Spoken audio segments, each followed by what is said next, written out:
shows it. Try it again. There we go. 96. There we go. Dun, dun, dun, dun, dun.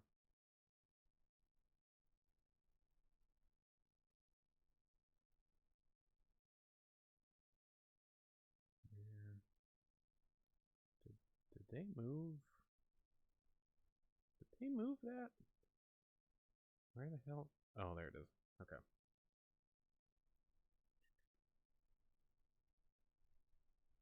Okay. 96. What is your character's favorite school of magic or type of weaponry?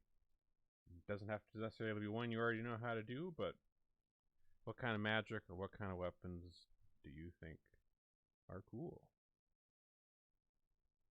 That's easy. Bombs. All right, the obvious choice. Yeah.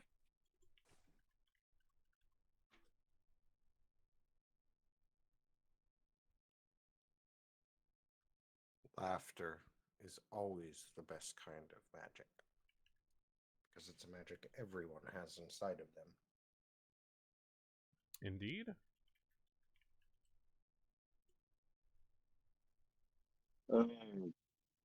Grotus always thought transmutation was pretty cool. He always wanted what it'd be like to be able to shapeshift.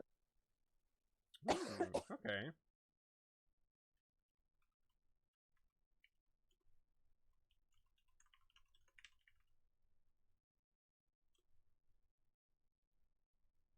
All right.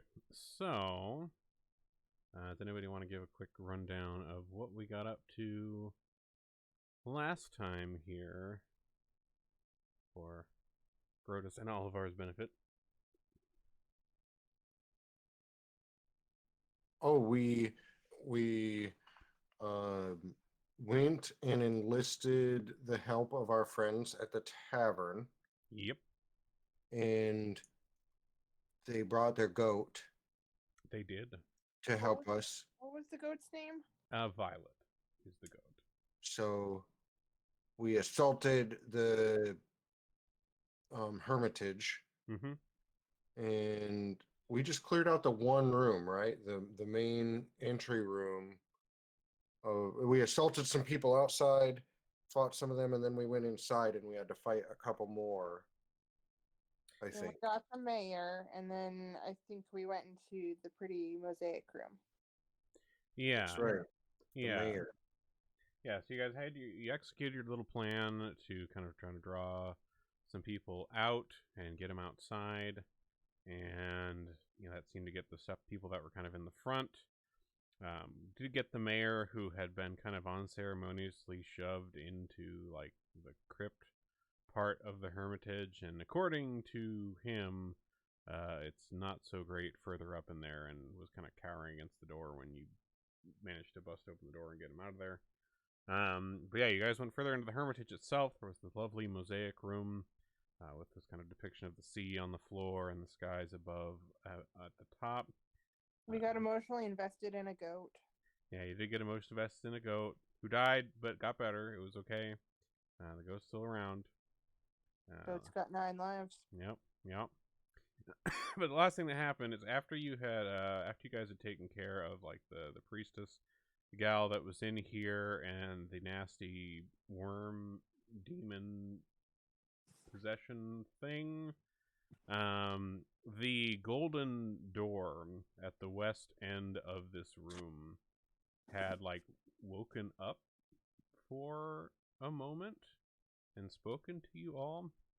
It's like this golden door is like carved with all these like animals and stuff, and their like eyes had glowed, and they like turned out of the door, like the statues in it, and they had said, corruption has shut this door, but that cannot keep us out. Cleanse these halls of the corrupted that infest it, and we will open this door for you, or if you are one of the chosen of the wind and waves, then you may enter. And then they kind of went back to their normal position. So it sounds like in order to get further in, they want you to take care of some shit that's in the hermitage. From the room that you're in, There are a few ways to go, it looks like. There's open hallways to the north and to the south, like right in the middle of the room. There is a little door on the northeastern corner of the room, just like a wooden door that goes off somewhere. And there appear to be, other rooms and things down these hallways to the north or south.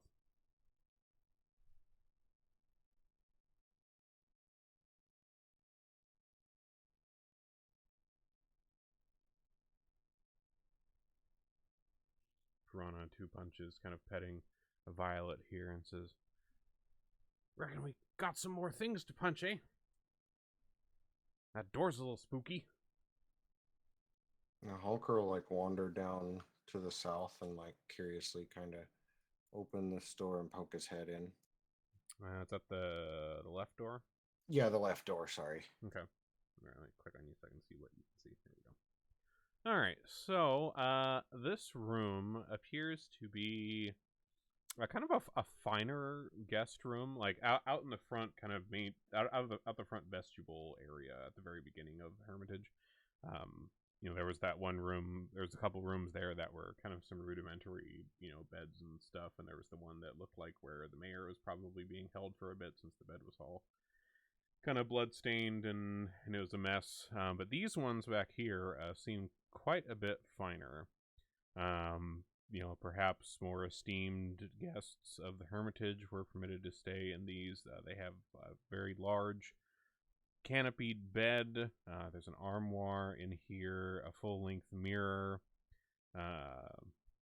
on just kind of a freestanding, like, full-length mirror, and a few kind of lights mounted in little orbs that look, a few little like glowing orbs mounted in little fist sconces on the walls that light the rooms up.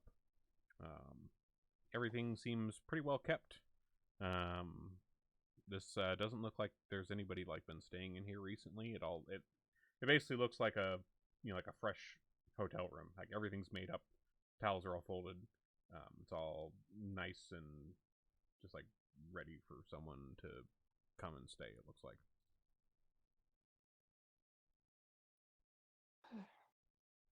Well, last time we were here, they definitely like tried to kill us, and they had the mayor hostage.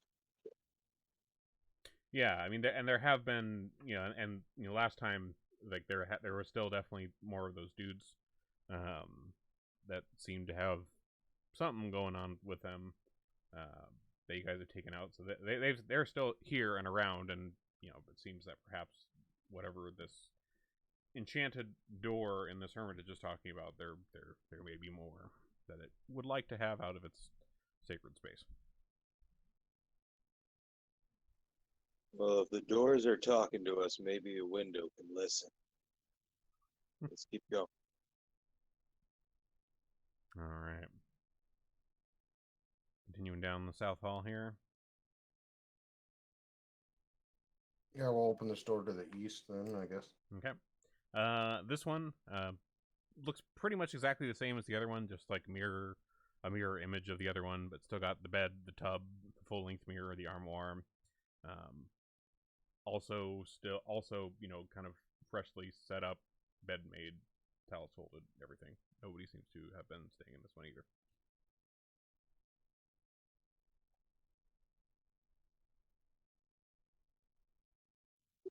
Seems pretty clean and undisturbed, so we can just cruise right through. Yep. And the last one down there, if you're checking on that one does look a little more recently used. This one, the bed, it's not quite made.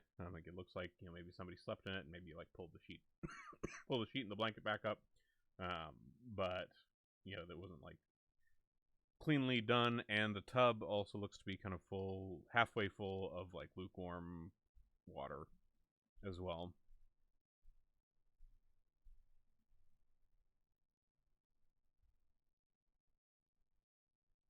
And then the hallway down here past this extends to the west, and there's another door at the end of that hallway.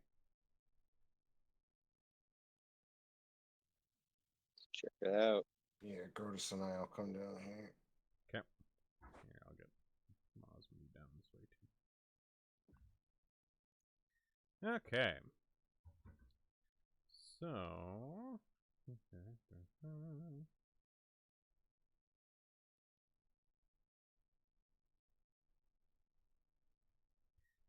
This. Are you just open the door? Is that right? Yeah. Okay. All right. So this room is a fairly long room. Extends to the west quite a ways. Significantly bigger than any of these little guest rooms you've been poking in. Looks to be a dining hall of some sort. The north wall of this long dining hall has a stone oven, a cauldron, a few metal tables, and looks like for preparing and cooking food. And then along the bottom are several long wooden tables and benches lined up against the south wall, with accommodations for looks like probably at least 24 people or so would be able to eat here together. There is a door to the northeast in here, and then there's a door immediately across from where you guys came in to the west. In here, you do notice, Hunker, like right as you open the door, around the tables on the south end, there do appear to be a few corpses. They, at least from what you can see from where you are, they seem to be wearing, kind of kitchen type garb. They've got like kind of white chef clothes on. Possibly were some workers here, but they seem to have been killed. And there are a few other creatures in here as well. And we'll show them to you here as everybody rolls initiative. Get our other friends down here in the hallway with you guys too.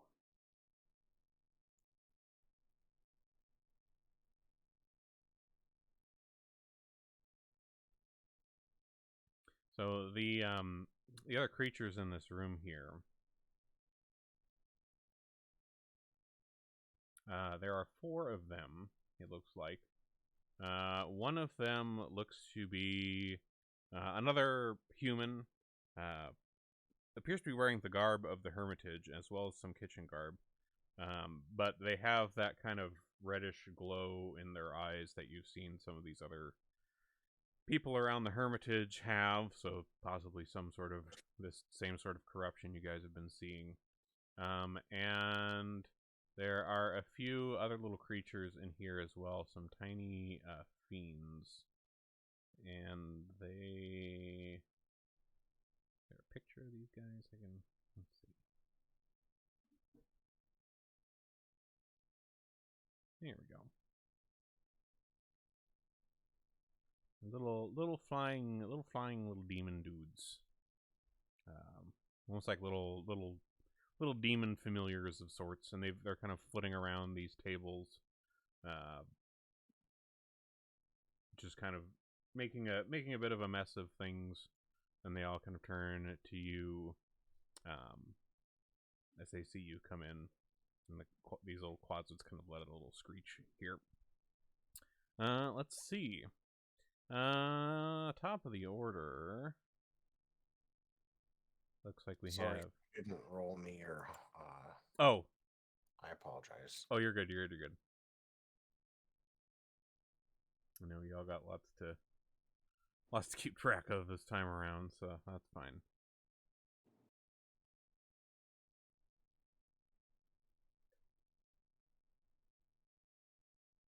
Okay. So top of the order, looks like we have Pruana, who she is currently kind of farther back up the hall, along with Violet and the other compatriots. She kind of heard some strange noises as you guys were opening the doors. She kind of calls back up the hall. Is there something up there?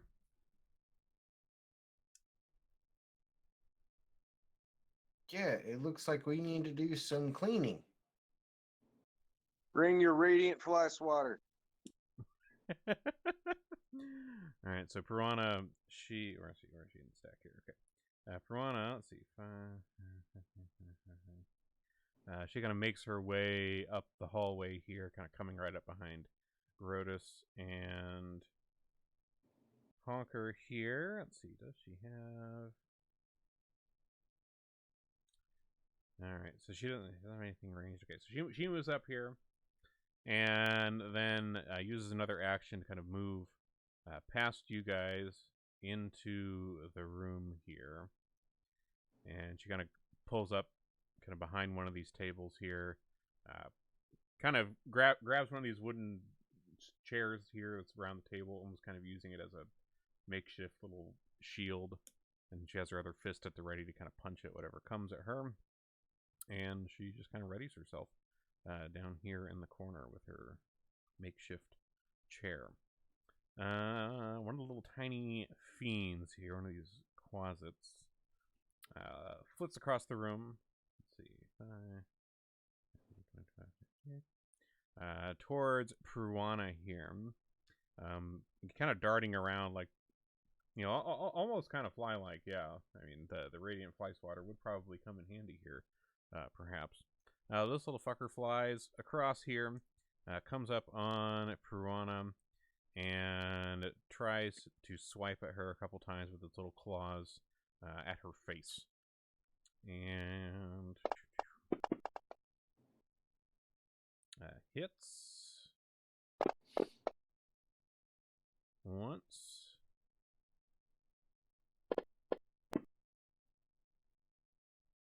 And hits twice. Getting some good scratch. Grotus, you and Honker see here. Piranha's getting a few good scratches in her face from this little guy. Moz. Okay. As well. One action to at least get to the door to look in. Mm-hmm. And then she'll move kind of next to Piranha here. And then we'll attack that little thing with the bladed hoop. All right, Smackaroo.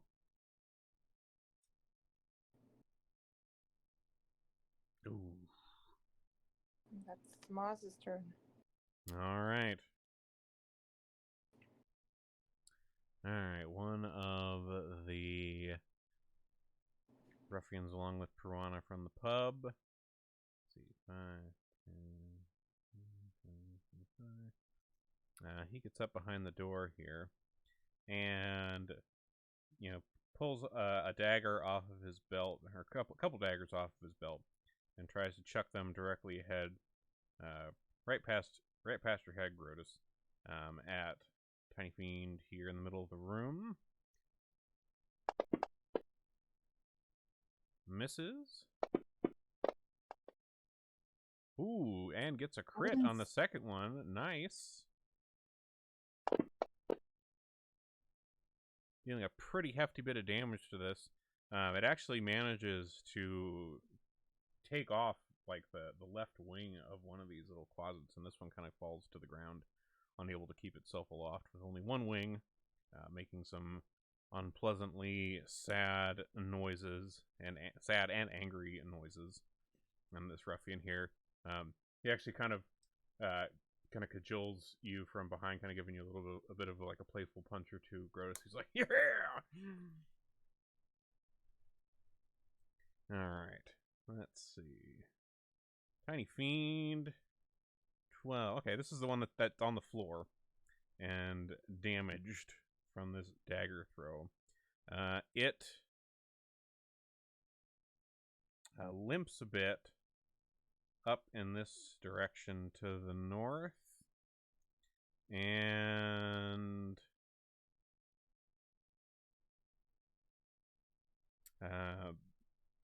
seems to kind of like try to curl its other wing around itself a bit, and tries to heal itself a little bit.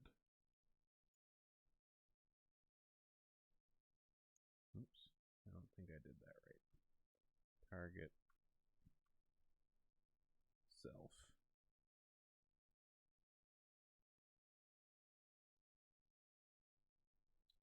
Not sure why that's not targeting correctly, but I'll just roll this d6 and apply it manually. Alright, heals itself a little bit. That takes it up to...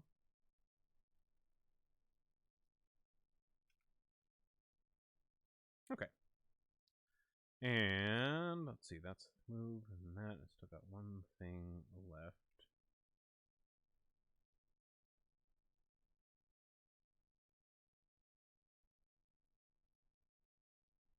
All right, it moves a little bit more to the north for its last action, and you hear something like almost clunking around a bit, like you hear it get up there, and then you hear some sort of maybe like a heavy metal object or something. Grotus and Hunker, from where you're at, you guys aren't able to see it, but Maz and Piranha, you see up in the corner there by that door, leaning up against the wall, was a shield and another one of those tridents that you've seen a lot of these other kind of corrupted dudes around here have. It's just leaning up there, and it seems to be attempting to kind of like grab them for some reason. Hunker.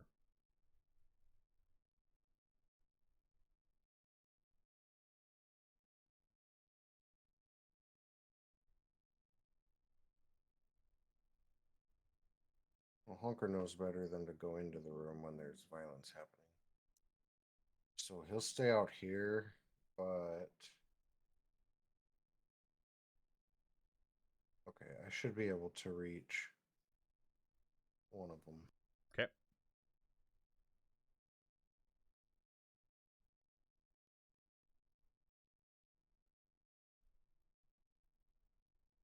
Yeah, I can reach the... I'll do a chill touch on the one that I can reach. Okay. For 2 actions.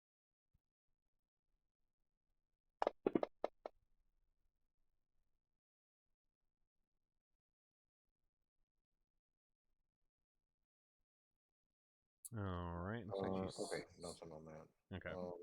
Then I'll kind of move forward and just step into the room to the side here. Okay. And that'll be my turn. All right. So the female in the kind of chef culinary get up over here.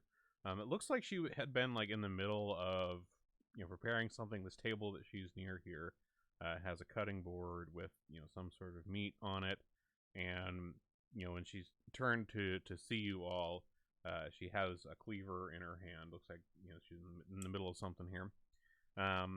She moves. She moves kind of to the northeast, uses one move action to get almost there, and you hear the sound of whatever this metal thing that's up here, this trident and the shield.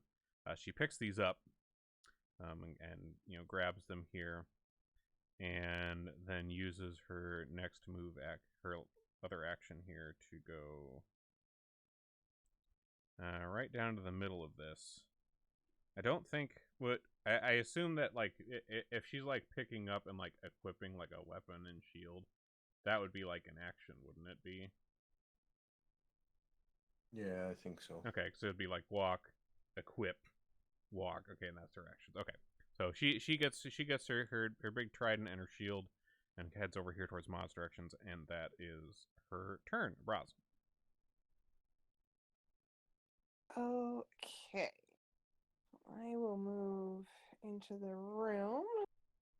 And then I guess since she's right in front of me, I will attack her twice with my club.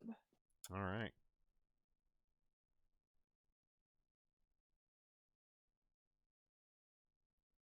Ooh. Ah. Damn. It's alright. Get the bad ones out of the way right away. Indeed. Okay, that's my turn. Okie dokie. That brings us to the last little bugger over here. Let's see.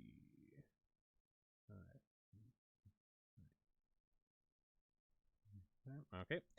Flies across the room up here next to this human here with the trident. And it, let's see, bites at Maz here.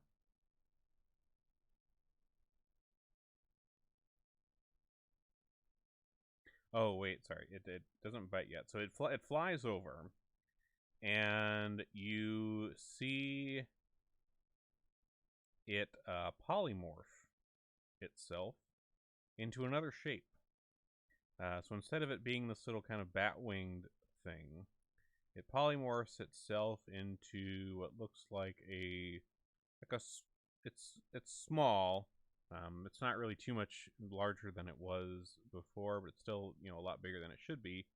Some sort of centipede, definitely larger than any centipede that you guys have seen, and it tries to bite at Maz with its mandibles here.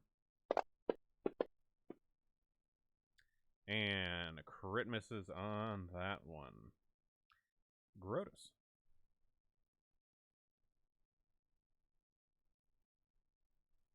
Gross doesn't like Demon Centipede. Gross doesn't like that at all.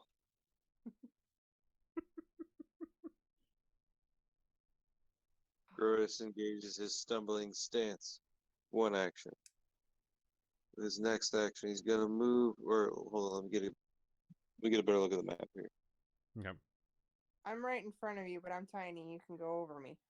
Yeah, I mean, like anything, these are 5-foot Okay, spaces. yeah, There's he'll plenty of room. move past the fire dancing goblin in front of him and get within melee of the what is that token directly in front of Mazenbros? That is the human currently with the trident and shield, the one that looks like cooking something over there. Before. Oh, right, yeah. Well, before she gets to do her cool little flourish thing. Stumbling stance move, stumbling strike on her. So yeah, Okay. stumbling strike in there. It's just it's already coded in there as just unarmed strike. Okay. As a D8 plus my strength. I don't see it. Where's that? Is it's the fist. It's the fist. Oh, fist. I got you. Yeah. Puncher. And it hits. Yeah. Roll them. All right, a little bit of damage to her. Violet, the goat, is back here hanging out. Yeah. Violet's back here hanging out with this other ruffian, and isn't entirely sure what exactly is going on at the moment. Since we're kind of they're kind of up in this narrow hallway here. The other dude up here is trying to kind of encourage her to go further down the hallway. But she doesn't seem too inclined to listen to him. But, she does want to hang out with Piranha a bit, and so she kind of comes trotting down the hallway here, and gets down to the end, sees this open door where this tub full of water is, and makes her way over to this tub of water here and starts chugging. I think that's probably wise. She's already died once. Yeah, that's probably, that might be good. Rehydrate yourself. All right. The other ruffian up here in the hall.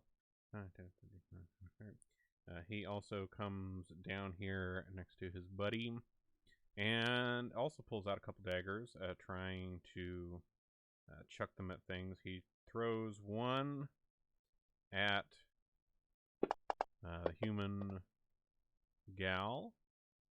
Hits. Nice.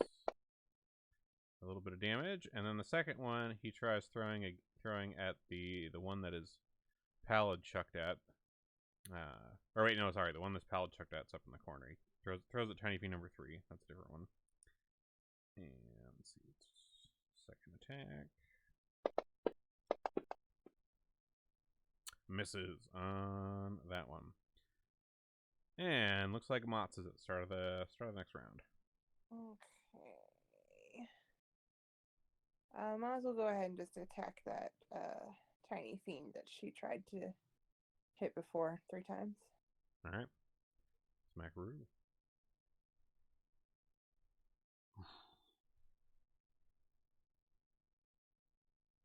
Oof. Damn. Hey, there we Oh go. my God. 3 times its charm. All right, bit of damage on that one.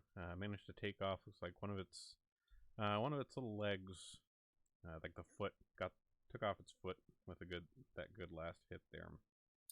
The female warrior here, her eyes kind of glow a bit, and she lets out this kind of creepy scream. You've heard this before from some of these other trident wielding dudes in here. And let's see, female human warrior. Target self. And goes into some sort of rage, it seems. And she puts her shield up for one action, raises it, and then stabs out with her trident at Grotus.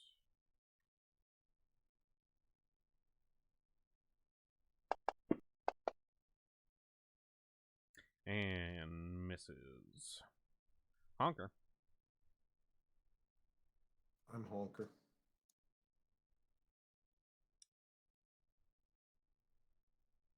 Indeed.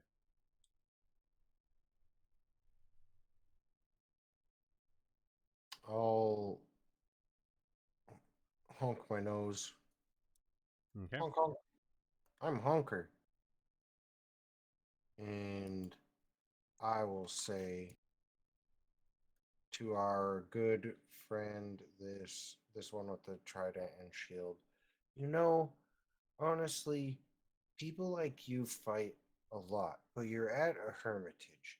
And I believe that if you took some of the accounts of like the hermits into your heart and maybe gave more to charity, you might feel like a better person inside and outside too. Damn, that's deep. Indeed.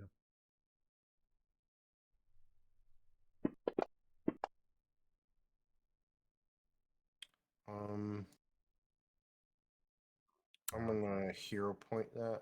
All right.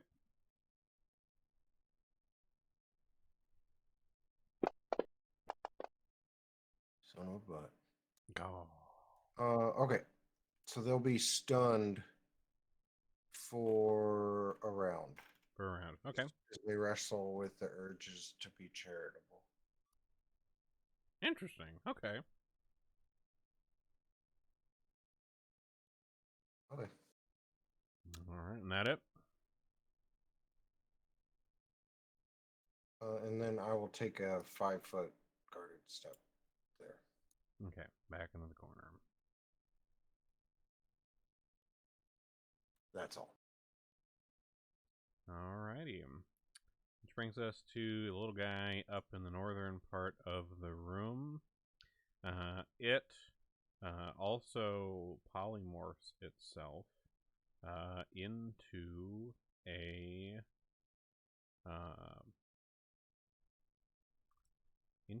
toad, a decently large toad, but a toad nonetheless. When it polymorphs into this toad, you can see that one of its limbs is still missing in its toad form. But it hops back down this way, and it tries to... Let's see, where is... it tries to bite at Braz with its toad mouth. It's got these teeth on the front of it. Almost kind of like, it's almost like a small version of the weird like frogs you guys saw out in the cliffs outside this place. They got kind of big tusks. It's like a mini version of those. It almost looks like. Let's see, Jaws. Oh, whoops, it's not supposed to automatically do that. Hold on, let me fix that.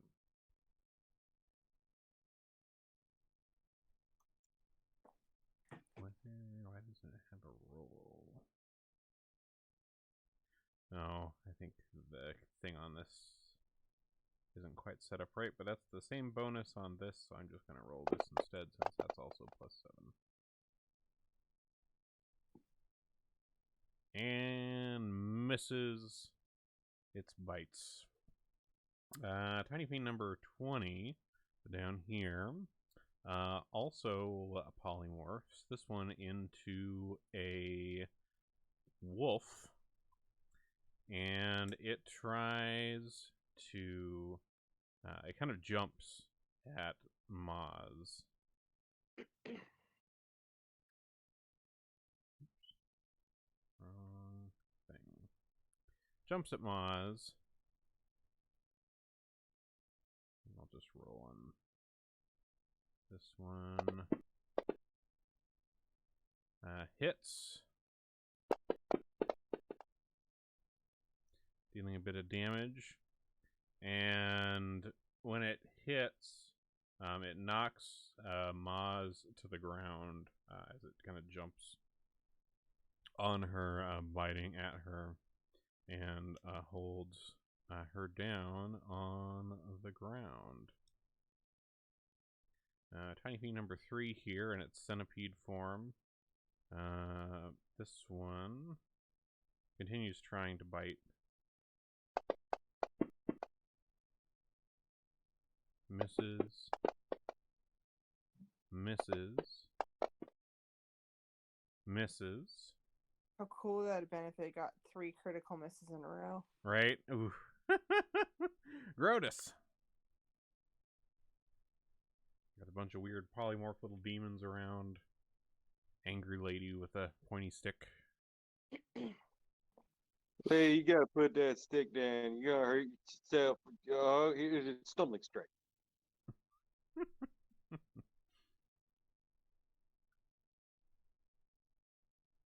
All right. There's 3 of them, one after another. Yeah, there's Alright. a thing I'm gonna learn to do with fainting, but I'm not gonna pull that crap just yet. All right. Well, first one hits. Second one hits.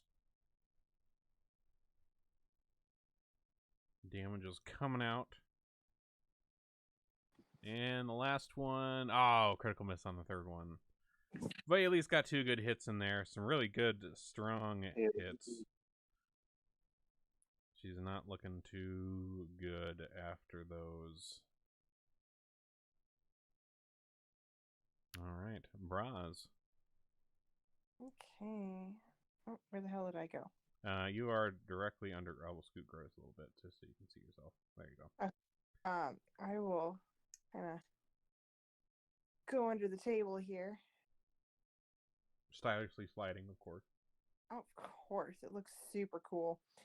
And then It actually works really well because there is a bit of blood under the table from a nearby corpse. So perfect. And then I'm gonna go after number 3 here. all right. With club. All right. And that hits. Smacking onto this little centipede dude. A little bit of damage. It's something. Don't like centipedes. They're gross. Oh, the second one misses, though. But you got a little bit in there, at least. I mean, I slid really cool, so... You did. You did. All right. One of the ruffians in here scoots up a little closer to the door. And he tries doing a few more tossed daggers at this Tiny Fiend 3 that you were wailing on here, Braz. Let's see, 1 with a crit out of the gate. Nice. Beautiful. Second attack. still a hit. Nice, and that is his turn. The other one moves up a little bit as well, next to his buddy here. Also targeting Tiny Fiend 3. And does the same. Dagger. Doesn't get a crit, unfortunately. And misses both times. Piranha, down here in the corner, is targeting Tiny Fiend 20 here, the one in wolf form, currently pinning Maz down. I guess he should be like right here since he's pinning Maz down. And she begins punching. That's what she do. Hit. And another one. Also hit. And on the last one here, she kind of winds up her fist, kind of going for a bit of a haymaker here. And she, let's see, where is this? Let's see. Okay, I think I have to target myself. Get these effects on me. Effect.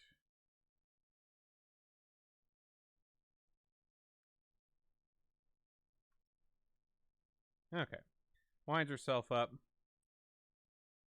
And throws a haymaker at this thing. It critical fails the fortitude save on that haymaker. And it is knocked prone. Just absolute uppercut with this haymaker under this wolf's chin and just knocks it off of Maz, knocks it prone onto the ground. Nice. Well done. Violet, she's still hydrating over there. She's just being a goat. Yeah, live your best life, Violet. Indeed. These concerns in here are below Violet. She's got more important things to deal with. Tiny Fiend number 12 up here in Toad form. Tries to bite at you some more, Braz.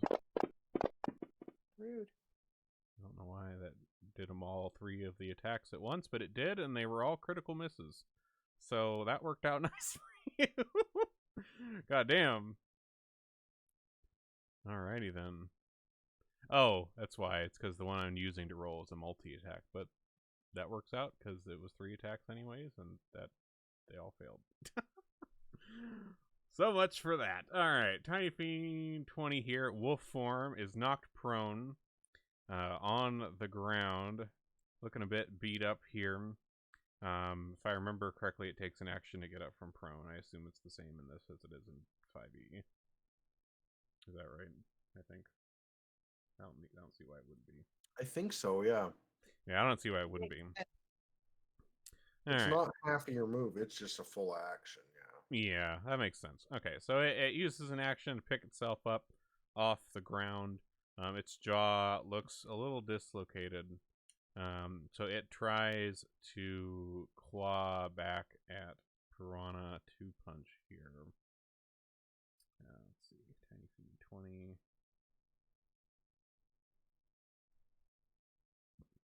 Let's see here. One claw misses, and the other claw hits. Giving Piranha another scratch to add to the ones on her face.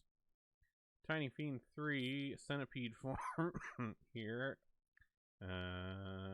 Goes after you, Braz. Much to your consternation. And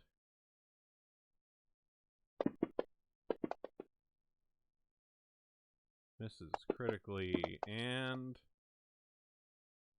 misses. All right.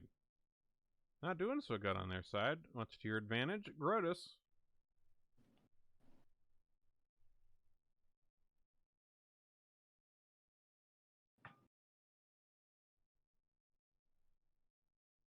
How does Trident Lady look these days? Trident Lady is also not looking too hot. You gave her the business last time with those couple punches that landed good. Refresh me. Has anybody successfully landed a melee attack on me in the last round? On you, not on you in the last round. No. Okay. So more stumbling strikes at Trident Lady then. Cool. All right, first one hits and takes her down. Nice. So you still got two more.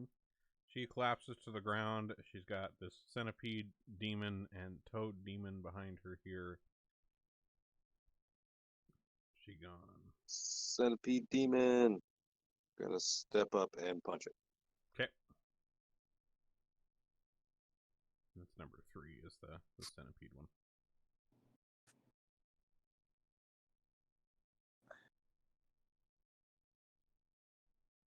With a crit. Beautiful. Very nice. 18 damage to that thing and smashes that bug into the tiles. Squash that bug. He gone.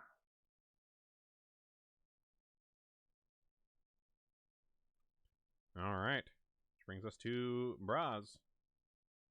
All right. Got the well, wolf behind you and Toad up there. Centipede is gone. I will turn around to the wolf one that so viciously attacked my sister.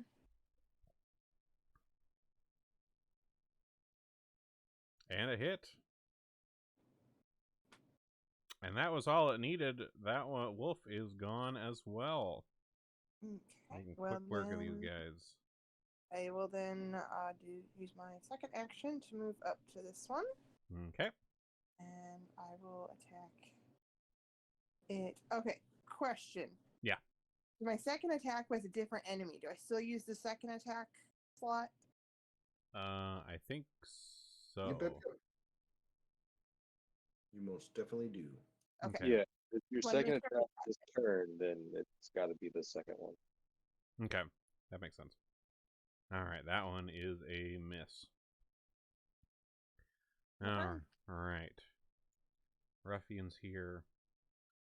This one moves up and kind of pokes his head around the corner here. Or more swings himself around the corner here with a fist. Trying to land a couple on this last dude.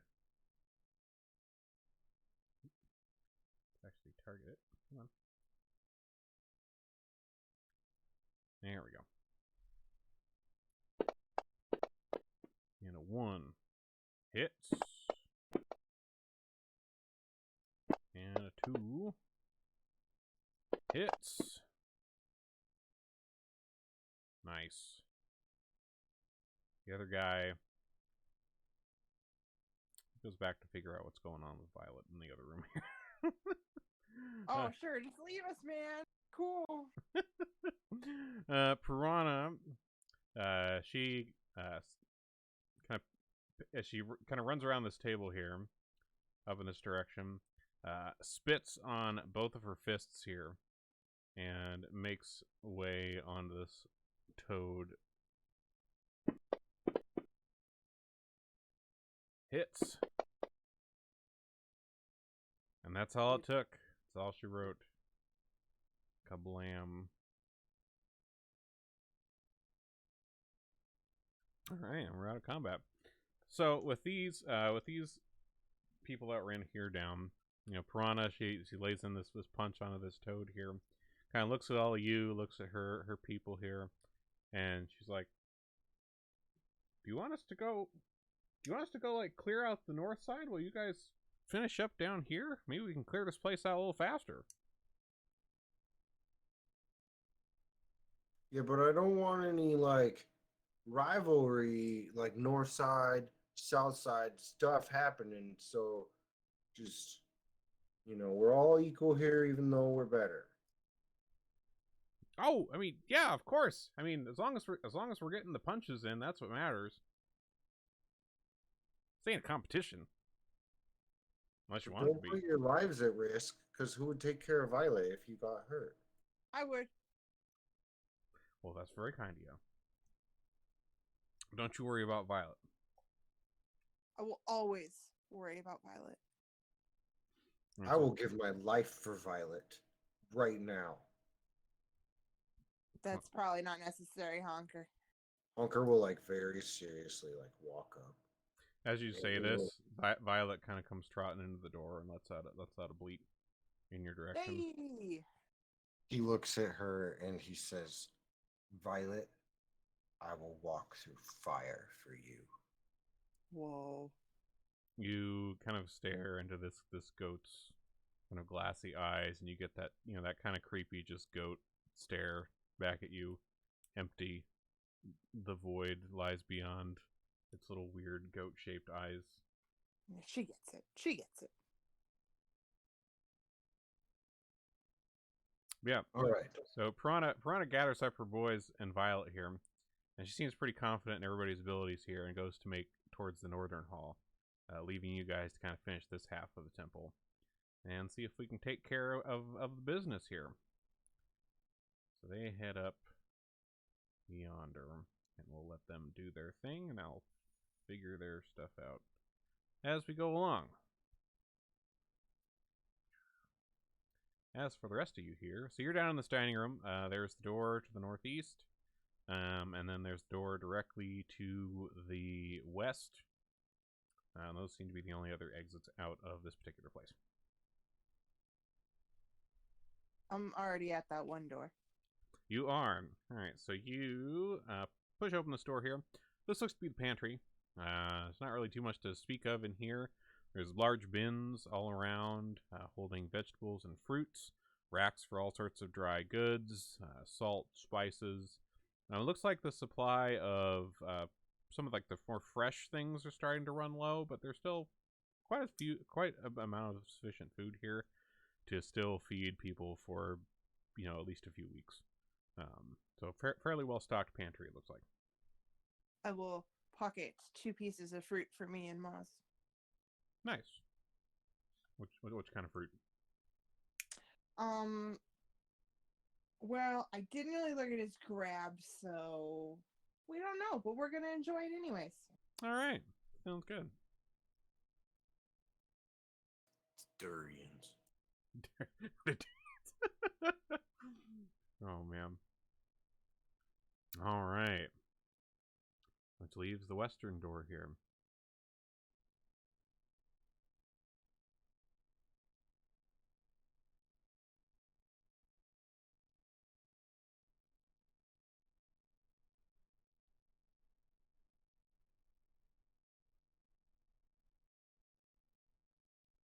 All right. So this door to the west opens into another hallway, which seems to kind of mirror the one on the other side. It goes forward a little bit and then heads to the north. It seems like the layout of this place is almost like there's this exterior large ring of these rooms all around the edges, and then there's something in the middle behind that fancy golden door. You're not entirely sure what, but it looks like you're kind of coming up around the back side of this hermitage right now. In the hallway here, as you poke around the corner, this extends quite a ways to the north, and then you see it kind of goes off to the east up there, presumably connecting back somewhere else. There's quite a few doors off in the east and west sides of this room. Like there's regular doors to the west all the way up the hall, and then on the east there's one door to the east pretty much immediately right in front of you, Braz. Another one to the east about halfway up the hall, and then it's then the hall turns up on the northern end, but there doesn't seem to be anybody in the hall. I'll open up the first door on the east. Okay. All right, so you open this door, or you try to open this door, sorry, and it appears to be locked. You jiggle it a bit, and it doesn't seem to open. When you do jiggle it, the like the door is locked, but it's still like it's a hair loose, and you get kind of a waft of air, just from the motion of you jiggling this door. Something doesn't smell good in there. All right, this one stinks, guys. Let's move on. Maz does have thieves stuff if you want her to try to pick the lock. But what is it that stinks? Could it be cheese? Grotus told me about some stinky cheese that's really good. He said that I would love it. Well, if you want to find out if it's stinky cheese, Honker, we can try to open it. Yeah, I want to find out if it's stinky cheese. Okay. All right, Maz, try to open the door. All right. Well, Maz goes to work with her thieves' tools here. Go ahead and do a thievery check with Maz. Success. You managed to open the door here. So inside, it looks to be like a small, simple bedroom. All these rooms back here, are possibly, bedrooms where the hermits themselves would live. This one, there is a bloody corpse kind of laid out across the bed in here. The figure is a human male, and he's dressed in the gray robes of the hermitage. And he wears a gold sash decorated with a badge depicting an open book. There is a stack of books on a small bedstand and a mural of Gazra depicting the deity as an elemental. Looks down kind of over the room from the southern wall.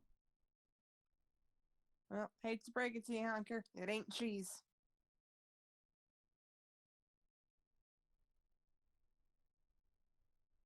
But who was it? He looks important. Well, you can certainly check over him or the books and things that are in here and see what you can find out. I'm always curious about books. They might have jokes. All right. So you take a look over the books in here.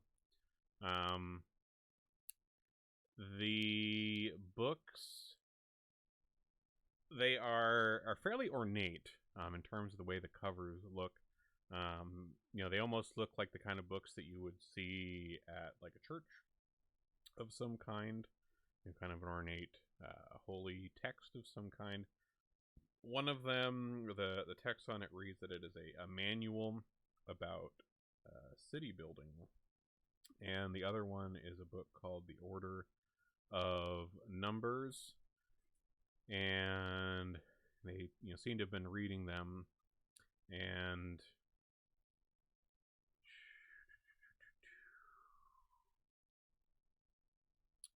roll a religion check for me. Are you sure it wouldn't be clown lore? Isn't everything clown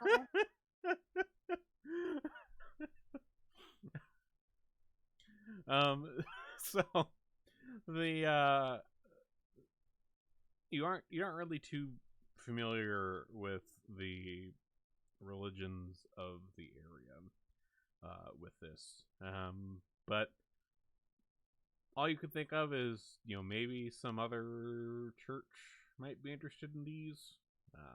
You don't know what, but they're nice books.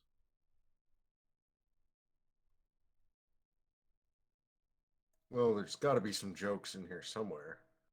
So Yeah, better. They're in good condition. Better put them in the anti-looting bag before somebody's bag gets all of them. Here, let me let me put these in the party sheet here. Anybody else who's looking around in here, roll a perception check for me if you're poking around at all on the guy or in the room. Yeah, Brodus is investigating cause of death. Okay.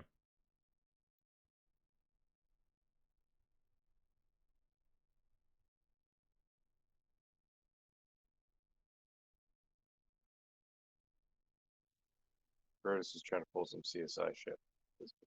Sorry, I should roll investigation. Sorry. You're good. So Maz, you're poking around. Grotus is poking around. Let's see what we got here. Wrong button. You're good. You're good. There you go. Okay. So, from looking over the guy, he looks to have been beaten and also stabbed. You notice that like the stab wound that he has in his side, which seems to be from the cause of his death, from bleeding out, given the blood everywhere, is like a three-pronged. There's 3 holes, so assumably from one of these tridents that you guys have been seeing around everywhere. You do also find a key on his person as well, a fairly ornate golden key. Not sure what it would be to, but you have that. And poking around in the room as well, you find that the northern wall of the room has a little bit of give to it, and it swings open to the room immediately north of this one, which appears to be a library.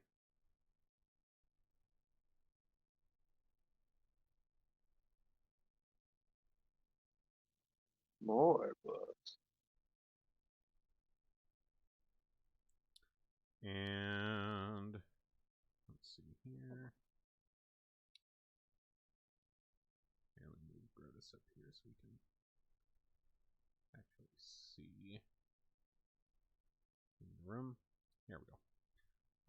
So you see the library in here, and way up on the north end of this library room.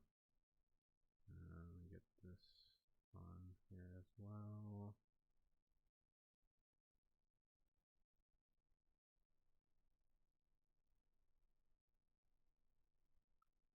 You see way up on the northern end of the library, kind of looks to be trashing the library. Like all of like the tables and bookshelves in here look just ruined. And let me get a picture of this thing.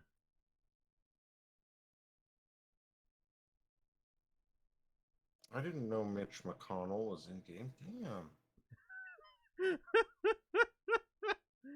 This ugly fucker is trashing the room up here. Hasn't noticed you all down here. In terms of the other stuff at the library, let me pull that back up here. So the library at one point must have been, quite nice. At least just from like the way the bookshelves look and other things, like it looks like this was actually a really nice library. These tall wooden bookcases, but many of them are pulled over. There's books spilled everywhere all over the carpeted floor. There's statuary busts around at kind of regular intervals around. Most of them are toppled over and shattered. There's shredded paper and torn parchment all over the ground. Tables are flipped on their sides or upside down and their legs broken off. Like this room to the south that this secret door in the wall seems to have gone to, looks to be a reading room of sorts, Grotus. There's like a small table and chair in here. You see kind of past this demonic thing up trashing shit on the northern end of the library. There's another table past it in there, possibly another reading room as well. Yeah, it has not noticed you yet. If anybody knows anything about demons, feel free to roll an occultism if you want to see if you know anything about them. I don't know. I argue again that occultism and clown lore are the same thing, but whatever. I would agree with that. Fair. Well, no need to roll clown lore because you rolled decent enough there, Hunker. So you actually recognize what this is, Honker. This is a demon called an Abracandaloo. And this is a... Where is it here? Why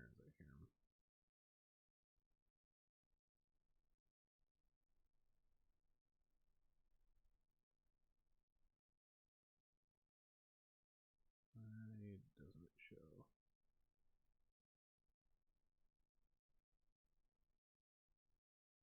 So, one thing that you know about Abracandaloos is that they hate mirrors. They hate the sight of their own reflection because they are absolutely ugly. And when they see a reflection of themselves, it like they are not a fan at all. Mood. So you aren't sure exactly what that does to them, but you know that they do not like mirrors.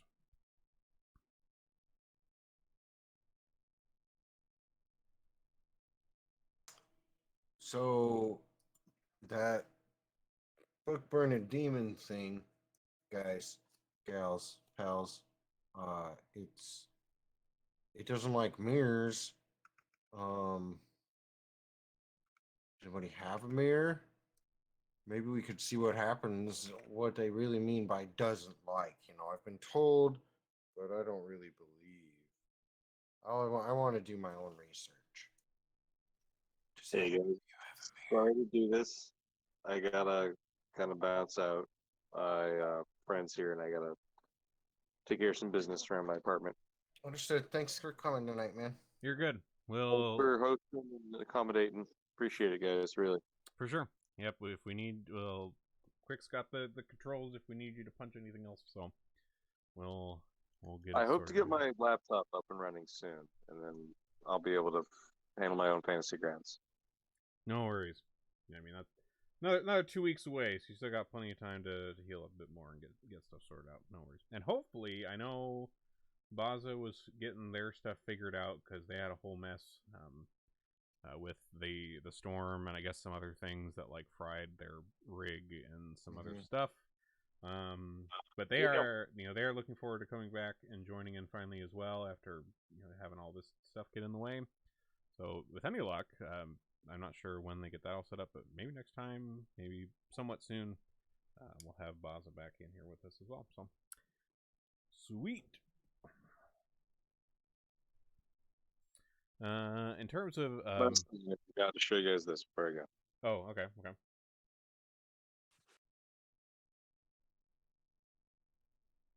That's cool. Oh, nice. Love it. Hell yeah. Sick. From the book that Quick sent me.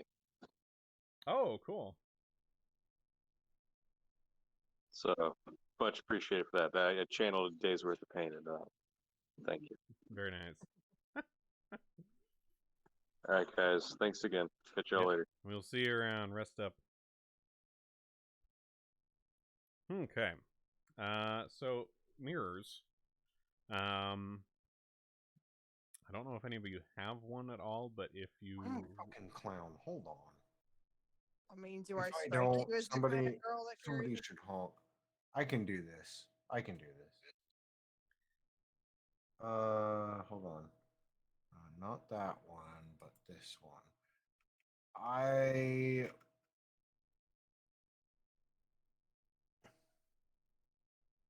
would argue that prestidigitation can conjure a mirror using the make portion of prestidigitation. Okay. To create a temporary object made of negligible bulk. It looks crude and artificial and is extremely fragile. Okay. Yeah. That makes sense. I'd say so. All right. So, if you're gonna prestidigitate a mirror, where are you just wanting to like prestidigitate this mirror like right in front of this fucking thing? So, knowing in his shard of soul that he has truly bonded at a soul level with a goat, he feels kind of powerful and like amped up. So he like will conjure kind of it'd be a small item. So I imagine like a hand mirror Mm-hmm. that looks like it's like a 5-year-old's craft that's made out of like bits of wood, what do you call it? Popsicle sticks and stuff. And he will stand like kind of jump up maybe onto one of the bookshelves or some way to get like seen by this thing. And he will be looking in the mirror and he will say like loudly, like, I am dashingly good looking. And then knowing, trying to catch the attention of that thing, then he'll turn the mirror towards it. Okay. All right. And so you like have this mirror. It's not like floating out somewhere in this room. Yeah, because I think that would be a stretch because it just says I Okay. can make it. Okay. And it can't be used as a tool, weapon, or spell component. So it's kind of lifting it would be a whole other cast. So I think Okay. I'd have to That's hold fair. it. Okay. All right. So here, let's get everybody up here in this little reading room.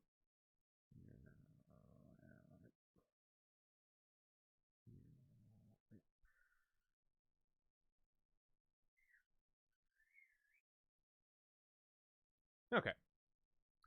So you conjure this mirror here, this little crude mirror, and call out to this thing, and it turns around at the sound of your voice, looks in your direction, and oh yeah, he is not he is not pretty. He's not a pretty boy at all, and he catches the sight of the mirror that you've got, and lets out this wail and kind of clutches its hands to its head, like almost in kind of of pain of sort. You're not really sure. It seems pretty affected by this mirror, and it begins picking up some of the random books and things, and tries to throw them in your direction. But specifically, you notice not at you. It wants to destroy the mirror. Like it has to destroy the mirror. Everybody, go ahead and roll initiative. That's some deep self-loathing right there. Just a bit. Just a bit. Fucking mood, man. I get it. I understand. All right. So, top of the order here, with Honker.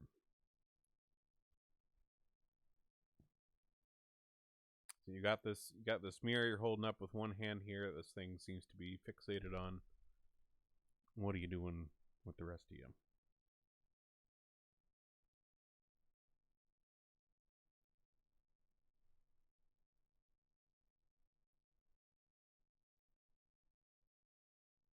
Okay, so I have to sustain the mirror.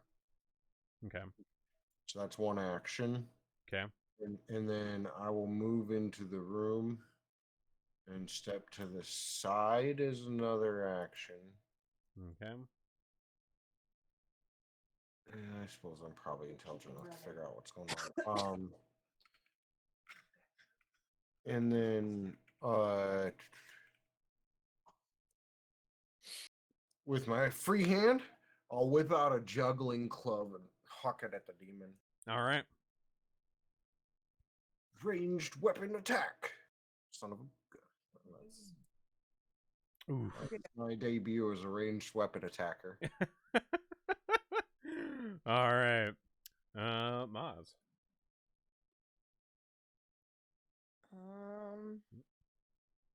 And I guess- the hoop can be ranged as well.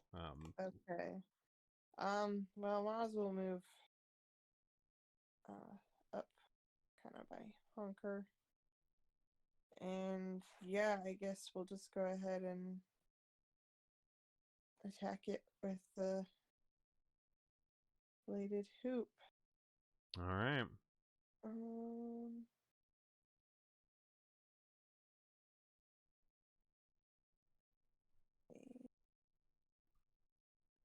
Got two bladed hoops here, but they both say melee. But they have One of them. Oh, one of them's you want to use the first one. Okay. The other one's like if you two-hand it Okay. and use it like as a two-handed melee weapon.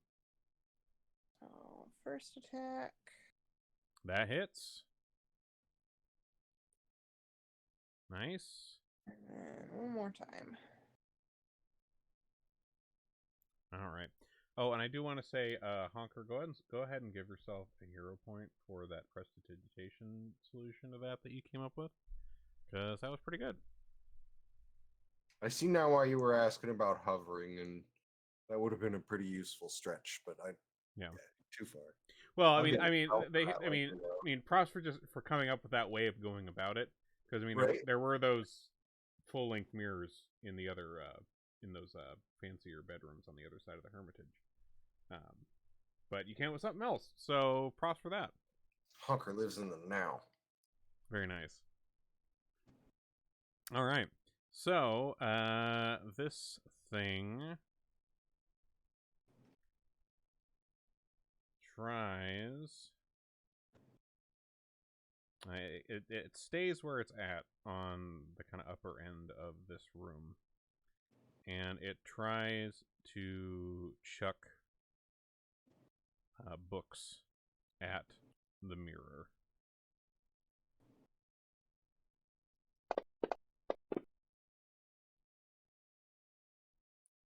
All right, and it does hit the mirror. So the one that you had done for that prestidigitation is gone. And as soon as the mirror is gone, that seems to break its fixation. And it kind of moves up a little bit here and tries to as it gets up to this mess of bookshelves and tables, it strikes at these tables, and let's see.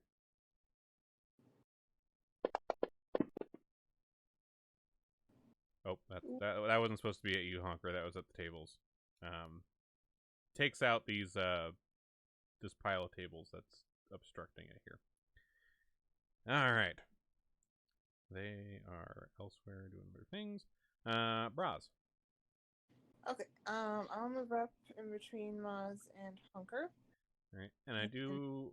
As you step into this room, Braz, if you want to roll a, what would this be? Roll a performance check for me. Okay.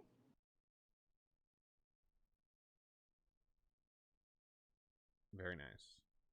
So as you step into this room, this trashed library, the fire eater part of your mind kind of tingles a little bit, and you think, "Damn, there's a lot of flammable stuff in here, everywhere." Yeah. Mm-hmm. Yeah, that was kind of where I was going. All right. I'm using action to craft an alchemist fire, and then I'm gonna chuck it at that bad boy. All right. Okay.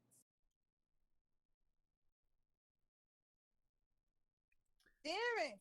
Well, that's okay. It while it doesn't hit the let me the Abercandaloo. It does splash on the ground near it and starts catching things on fire. It's like the ground around this kind of quickly catches on fire from all these books and trash and debris that it's been destroying everywhere. This table that it's currently like on.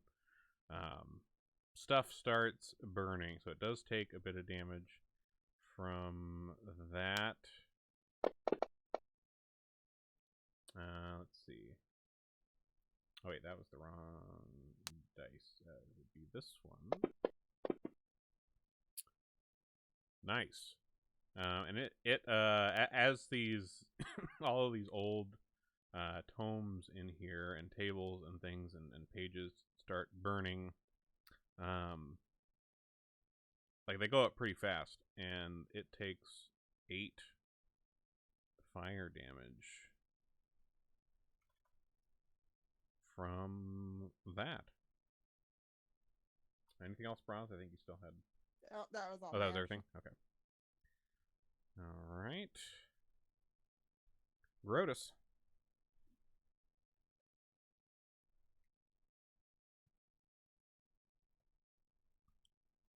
Grotus will one action enter drunken stance. Okay. Can't make it quite all the way in there, but he'll like drunkenly bark like a dog a couple times. action. That's so realistic. And then he'll throw a dart. Okay. That hits. Nice.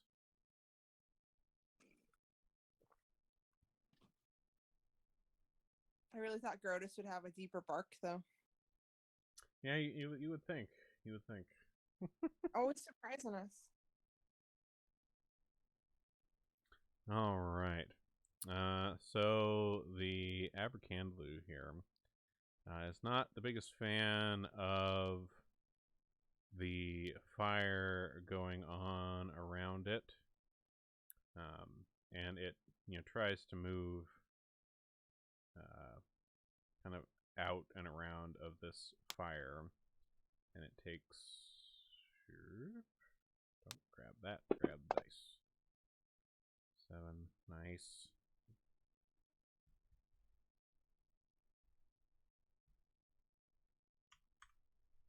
Okay, take some damage from that, and as it kind of gets past this bit of fire here, going on with these tables and stuff in the middle of the room, it picks up a few more books and tries to chuck them at various of you. I roll twice. All right. Well, one hit, one misses. It looks like it attacked itself somehow. Oh, that's. And that's the one that hit. And then you do damage. Oh, to it. okay. Let me fix you. Let me fix you up, Honker. That one missed on you. Then I had it targeting itself for something else. Okay. Never mind. You're good, Honker. Which brings us to you, Honker. So this mirror you had before, it seemed to fixate on it, but did manage to take out the one you had before. What are you doing? Hunker will conjure another mirror with prestidigitation, All but right. there's fire, so at the same time he is backing out of the room. All right. Sorry, He'll Hunter. like kind of stand at the door with this thing and say, "Hey, look over here before I leave." And he's like not holding up well over that business. All right. You're not holding up well, but you're holding that mirror up well, and you can see, like, as soon as this mirror gets conjured and you're holding it up, it is fixated on you, on that mirror. That is all it cares about. It does not like it. Grotus. Grotus will flip over the bookshelves, drunkenly. Of course. Naturally. Well, Drunken fist punch, miss. oof. Second drunken fist punch, definite miss. Oof. Big oofs. All right, super whiff. That's Grotus. All right, that's gross. Maz. Okay, might as well move up just a little bit here, and then do the bladed hoop thrown twice. Okay. Critical. Roll them. All right. Bit of Oh, that damage. 15 footage. Okay, come on. And another hit. Nice. Alright, Miles getting some hits. Ooh, max damage on that one. Beautiful. All right. Nice hits on this. And like at Maz, as you're attacking this, like you're noticing, like, you know, you're hitting this thing, you know, Grotus got right up on it and was trying to hit it. And it's almost like it didn't notice he was there. Like, it didn't even care. And like, you're hitting it with the hoops, you're getting good hits in, doing a lot of damage to it. It is fixated on that mirror. Nothing else matters. Browse. Shall be its undoing. Alright, well now everybody's close, so I don't want to throw any more fire. So I'll just move up and attack with my club.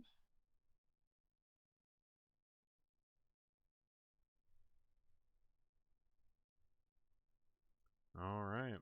That's a hit.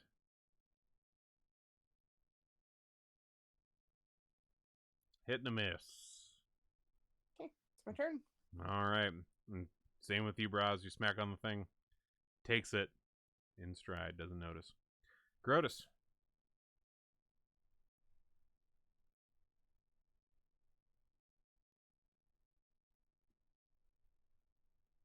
Grotus will continue punching. All right.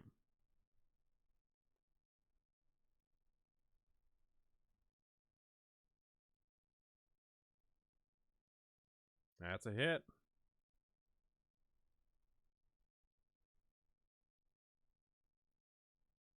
Nice. Nice. Like, this thing's already not looking too great with like the fire and the stuff you've been landing on it, and like it just doesn't care. And with that critical, damn, that was enough to take it out. With, you know, without really any worse for wear on your guys' part. That mirror definitely did the trick. But the upper part of this library seems to be on fire in here. Are you guys doing anything about that? Yeah, we'll go like try to put that out, and Braz will like yell like, "I'm so sorry, Honker." Yeah, Honker's gone. He's you're back down hanging out with the dead body. That's safer. no. Once the demon's down, he does not like. He's loyal, but like by Honker gone, I mean he will use every action to move out of the burning building. And yeah, Maz and I assume Grotus will help put the flames out. Yeah. So you guys, Grotus's team. Yeah, you guys, you know, do your best to get this out. Like, it's a little bit difficult because, you know, like this room is just full of flammable materials. But you do manage to do your best to get this, you know, at least, you know, there definitely were some books that were damaged up here in this northern part of the library. You know, a lot of stuff was already pretty damaged anyway from this demon doing shit in here. But at least, you know, the rest of the tomes in the rest of the area here are still fine. So you didn't destroy whatever they had around here at the Hermitage entirely. So that's good at least. I'm so sorry, Honker. I don't like using my flames around you. I know you don't like them, but I had to do it.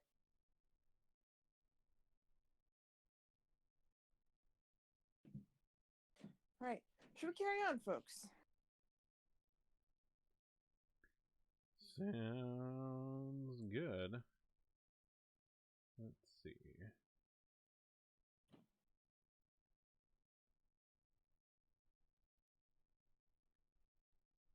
Alright, so back out in the hallway. Like there's a door out the west side of this library. You guys just pop right out here. In the middle of the hallway, there's all these doors along here. You checking any of these at all? I should probably check all of them. Okay. We start opening some of these up, and all of these are pretty much identical. Every single one of these that you open. They all have a wooden bunk bed with some simple mattresses, chests for storing clothes and such.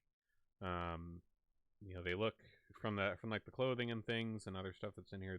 These do seem to be like the priests' rooms, or where the usual people that work and live here at the Hermitage stay. They all have various aspects of personalization to them. Some of them have manuscripts or in progress art, or things that honor Gazra in various ways. Usually, with these really dramatic landscape type pieces of art. And you do notice that some of them seem to be like torn or defaced. There's all these, and like stuff that's been like hung on the walls, these depictions of Gazra and whatnot. Some of them are, torn or stained with blood, where, other hermits had been murdered. A couple of the rooms you do find like a corpse or two, like of these, of some of the hermits. Again, with those kind of similar kind of trident stab wounds. It's not a pretty sight. The only one that is different is the very northern door at the hall. Is the privies, and that's it. The rest of these are all hermitage rooms. Okay.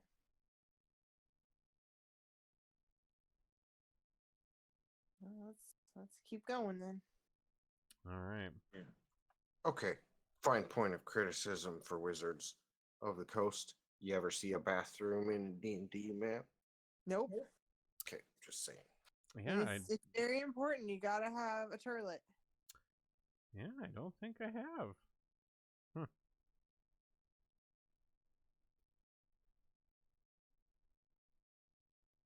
I had never really thought of that, but yeah, you're right. I like how in a movie, like nobody ever goes to the bathroom. Just assume that you don't. Yeah. So, let's see.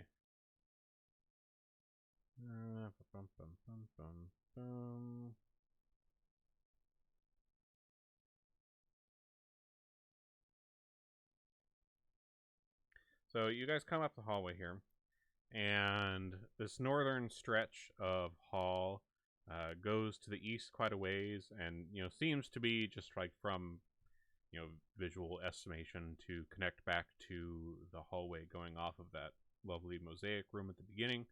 This seems to be the other end of the loop. More of these doors kind of go along the northern wall at even intervals. You're guessing probably more of those bedrooms. And there is a hallway that goes to the north. You're not sure where that one goes. But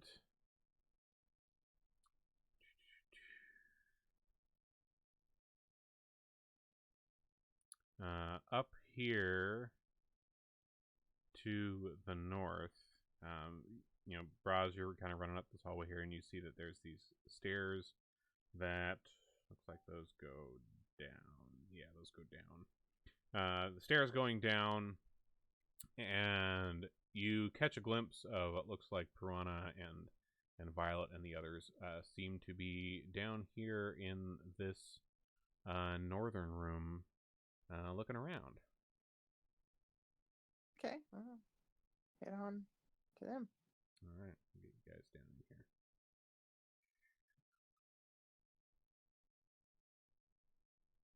I think I got Hunker stuck in the wall. There we go. All right. So down here, as you guys step out of this little bit of stairs, you come into this fairly large area that's been carved out of the stone of the cliffs here, and there's a number of pens. It looks like they all have they're all kind of barred off with these iron bars. There's a network of rooms here that look like where animals of various kinds had been cared for or trained, things like that. There's a few wooden cupboards on the southern wall of this room where you guys kind of come in from the stairs here. currently all closed, but storage of some kind. And you see a couple of the pens here. It looks like at some point, like just from the design of them, they may have been dungeon cells at some point. But it looks like, in however long it's been since that was the case, these have been long used as these kind of animal pens for things like that. Each pen looks to, well, actually, sorry. Roll a nature check. As you guys are kind of coming in here.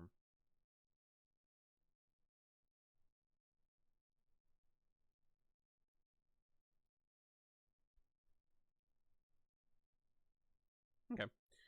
So Braz, Grotus, Honker. As you guys are kind of looking around, like these cupboards, these pens and stuff, it looks like these were used for, not necessarily like just holding animals to have them, but for like rehabilitation. You see in these cupboards, there's quite a spread of what looks like medicines for like veterinary purposes, and many of these pens, like just with the way that they're laid out and things in here, they seem to be a place where hermits from the hermitage, being that they worship a god of like the seas and the sky and land, they care very deeply about, or at least like what of gods, or they care very deeply about the animals and the natural world, and so these seem to be where they may have taken care of stuff, or if they came across injured creatures, cared for them here as best they could before taking them back out to the wild. Many of these cells contain like water bowls, food, leaves, stones, other accoutrements to make the pens feel like natural environments for whichever animal would have been in here. The bars and all these pens are very old and rusted, and the cell doors, they don't have locks or something on them like they would if they were a dungeon. They just have like a simple like sliding latch on them. With all of those, all the ones in here have, like, at least in this central area, are empty at the moment. And it does look like a few of these pens, specifically the pens that, like were a little bit smaller, perhaps were for smaller animals. They seem to be a bit stained with blood. So something probably not too great happened to the poor little buddies that lived in these pens in the past. There is a door to the west on the stone wall there, and then there's a little bit of a hallway that goes to the east. Like there's a couple pens here that it goes in between, and it seems to open up into something larger. You can see some trees or large bushes and kind of grass in something in that room beyond there.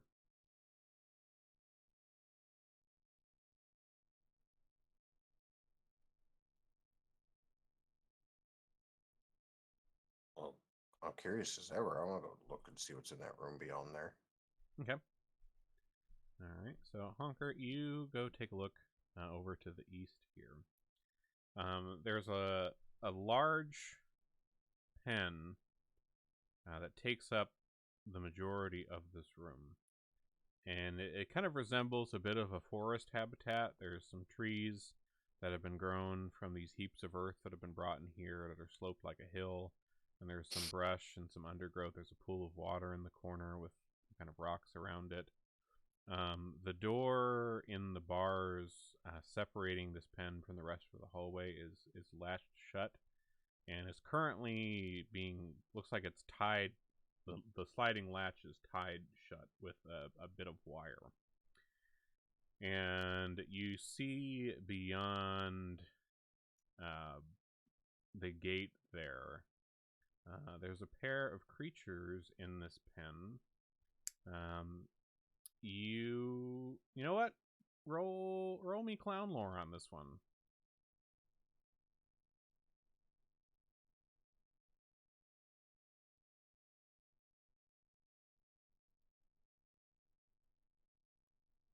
All right, clown lore. You recognize these just from having been in the circus. You've seen these kind of creatures before. These are leopards. There's two of them. They are black leopards. Although something seems to be not quite right with them from at least the leopards that you've come into contact with in your life. They are giving off what looks like there's like dark smoke coming off of these leopards that are in there. And like as you kind of step into this room here and you're looking at them through the bars, like they get up and they're kind of like pacing a bit behind these bars, leaving these kind of trails of dark smoke that almost kind of just emanate off of their fur. Whatever corruption has fucked up some of the other stuff in this place seems that may have gotten to some of the creatures in here as well.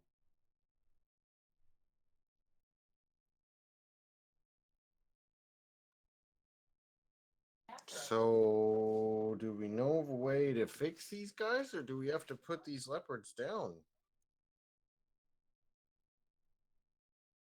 At the moment, no. You don't. But it seems they are contained, at least. And I say we just leave them alone.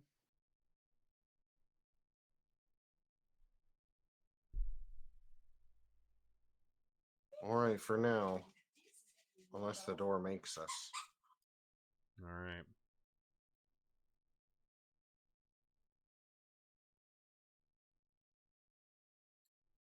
All right. So, and the only other place then would be the door to the west.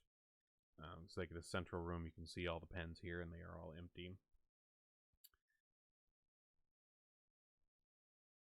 Okay, I'll go check that out. Okay. All right. So, Braz, you head over that way, and Honker and everyone else as well. And you open this door, and there is a large square room beyond here, large stone chamber with a smooth tile floor with kind of an abstract spiral pattern that kind of evokes whirlpools or tornadoes, that sort of thing. Makes sense given the locale. There are 4 small glowing orbs in each corner of the room, which brightly illuminate the place. There's these hooks on the wall that hold baskets with what look like various toys, almost like toys made out of like fur and felt and bone and things, like animal toys. They seem kind of familiar to you guys have dealt with animal handlers in the circus, and kind of seen some of the little toys and things that they would use to tame and play with the animals. And that all seems very nice. This is possibly an area where normally with the Hermitage they'd be training or playing with whatever animals that they're currently trying to care for. But at the moment, in the center of the floor, there is a large circle of very kind of spiky looking glyphs drawn in blood. And in the middle of this circle, there is a wolf that is tied. Its front and hind legs are bound, and it is motionless, and it kind of looks at you, Braz, as you come in through this door, terrified. And standing next to it here is another one of these priestesses that you guys have seen around. And there's also let's see. There's also looks to be some kind of elemental of some kind opposite her from this wolf in the middle of the room that is tied down in here. She seems to be doing some sort of ritual on it. or at least attempting to. And at least from what you've seen, Honker, if you want to roll an occultism for me.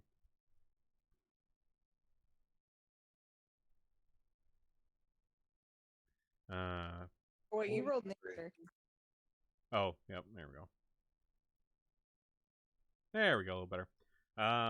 At least given what you guys saw from checking out the other end of this place with the leopards, you assume, Honker, that she's probably trying to do to this wolf whatever got done to those leopards. Some sort of abyssal demonic shit. So yeah. So Roz, as you bust in here and you see all this scared wolf on the ground here, everybody roll them up. Roll up initiative.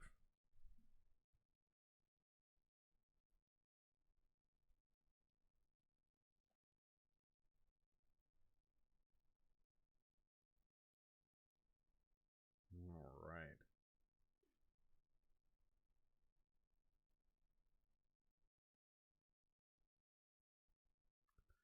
Alrighty. So,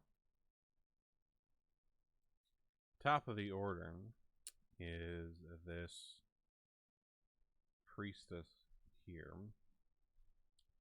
And she, when you busted into the room here, she was like in the middle of, speaking something in some kind of nasty sounding tongue you don't understand, Braz.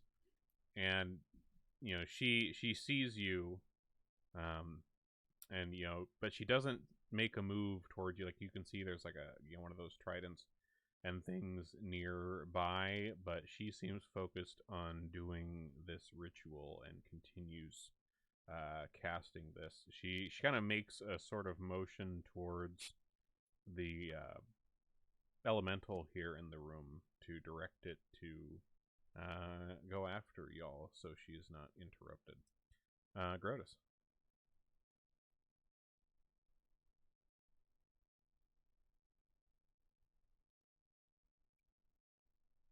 Grotus will one action, drunken stance.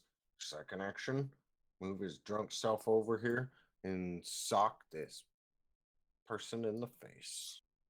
All right.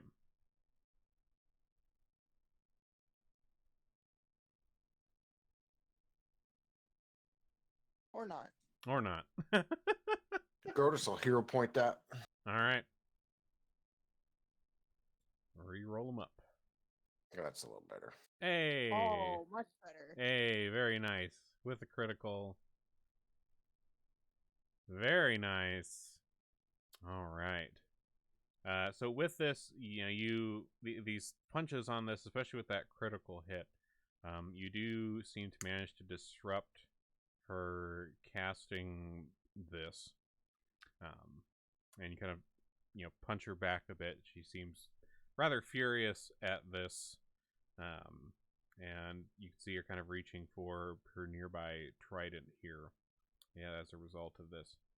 Piranha in the back here moves up, and she kind of calls for Violet as well to follow her, and moves into the room. This air. Let's see. Oh, this is the wolf.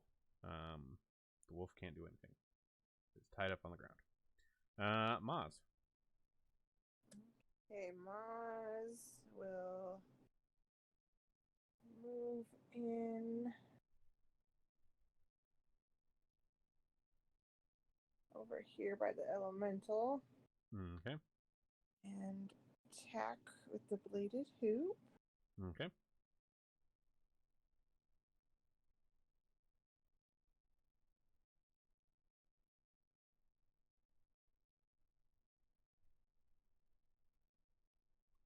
Ah. All right. Honker.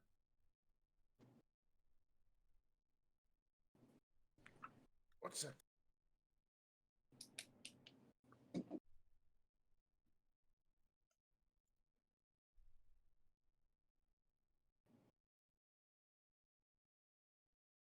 Sorry about that. Oh wow. You're good. Honker will. He will. Shit. Where's my freaking? You are. I can't see Honker. Oh, there he is. Okay. Yeah. Sorry. Yeah. Only lets me like view from one token at a time. Yeah, I know. Which sucks There we if you're in like different areas of line of sight. Yeah. Yeah. So Honker will like move forward and poke his head into the room and kind of stumble over and scuff the ritual circle a little bit and like look up and be like, you did it wrong. And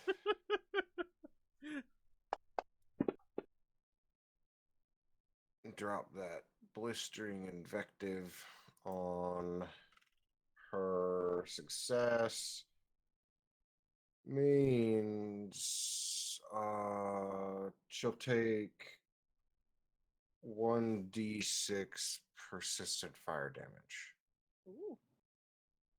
Nice. Is that just tick on her turn? It ticks at the end of her turn. I don't have it built, so I'll That's okay. remember to roll a d6 at the end of her turn. Okay, that sounds good. We'll do that manually. Nice. All right. Let's see. Was there anything else that you had? Yeah, that's all of my turn. Yep. Sorry. Okay. All right. Let's see.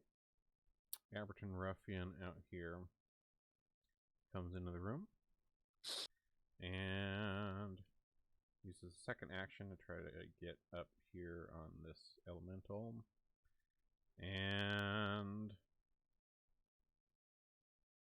let's see.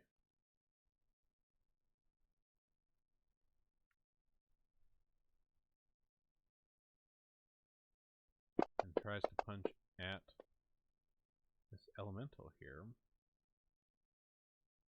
Probably help if I target. Yeah. Minor details. Alright, well, neither of those rolls would have hit anyways. And that is its turn.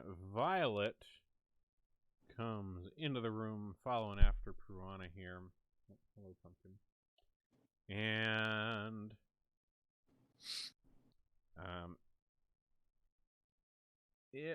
let's see.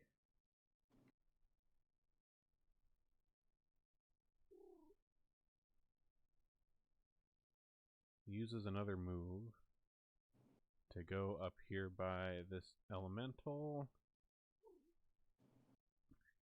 Hi, buddy. And tries to kind of ram at it a bit with its horns. Doing a little bit of damage. Nice. The elemental here, which the form it's taken is, it seems to be almost like a. It looks like a hawk, but it's got like this kind of airy wispiness to it. And it takes.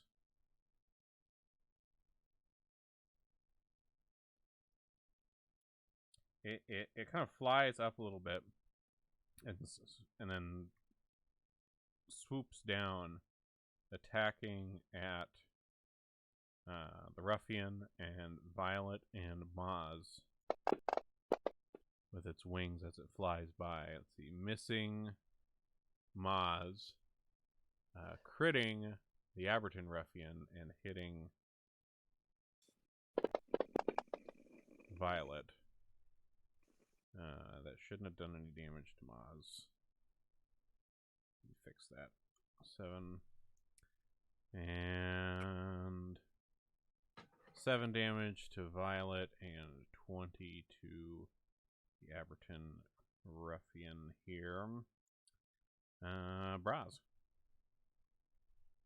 I will move up by Protus and attack the lady. Oof. Hey, there we go. All right. A decent smackaroo there. This other ruffian moves up into the room. And he moves up with his dagger here and tries to... He cuts the binds that are holding this wolf down. Let's see. Oh, I guess it is his turn again. He moves and tries to strike at this elemental here. Missing. And missing. Violet.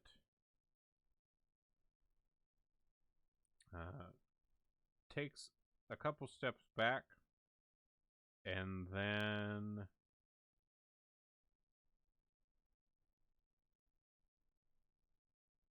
Actually, takes steps back all the way to the corner here. And then... runs at this little hawk thing. Trying to ram it. Hits. Terrible damage roll on it. But it hits. Oh, the wolf. Right, its legs are freed. It kind of gets up and, you know, kind of limps its way out of this circle, trying to kind of get away from people that were trying to do stuff to it. This elemental, it goes up into the air, tries to do another one of these swooping attacks. This time targeting Maz and this ruffian it did before, and this other ruffian over here.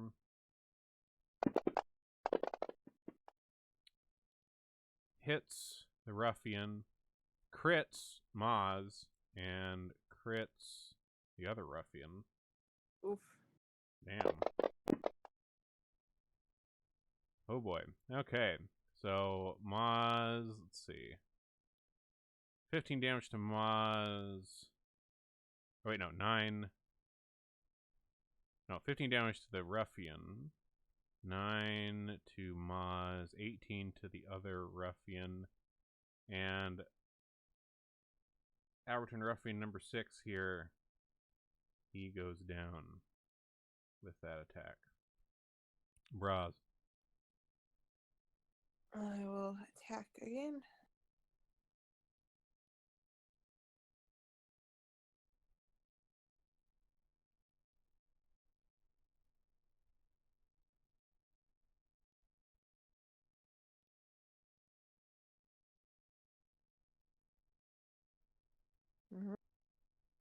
That's that.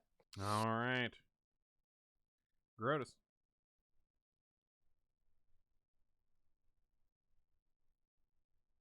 Triple punch. Triple punch. Grotus is good at a couple things, but mostly punching. Very true. Well, that did the trick. This priestess goes down, unable to complete her little ritual that she was doing here. We'll move down and punch the elemental. Okay.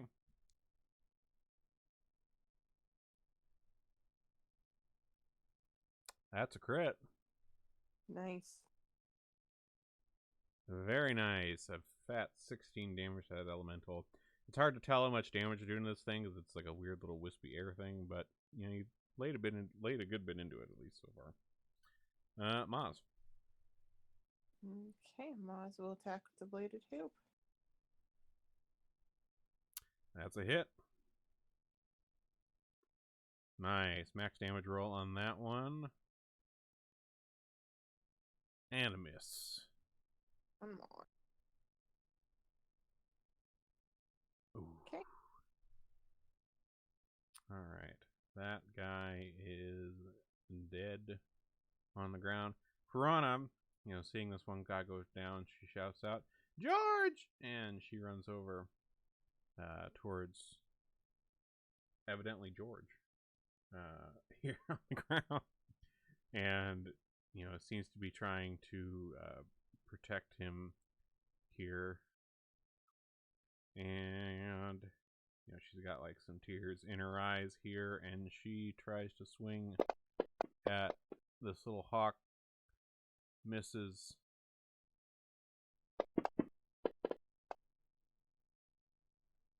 Hits.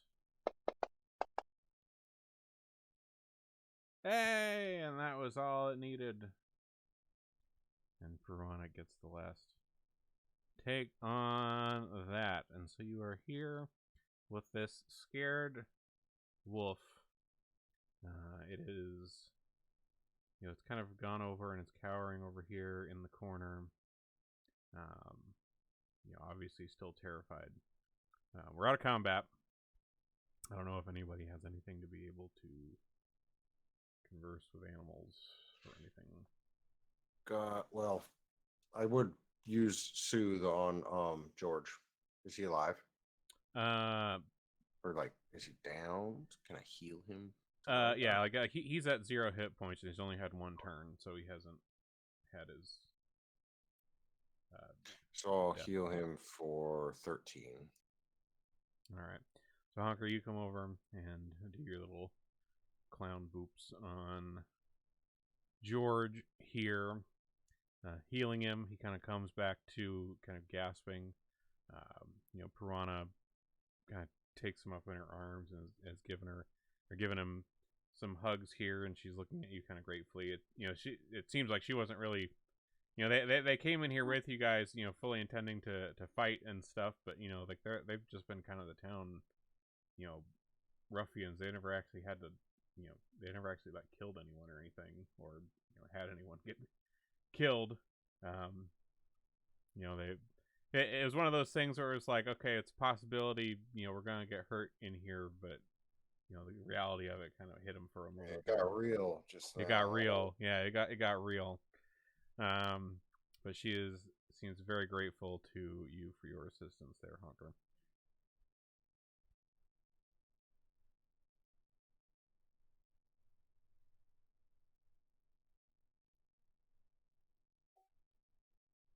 But yeah, I don't know if anybody has any animal thing. Let me see if does Miles have anything?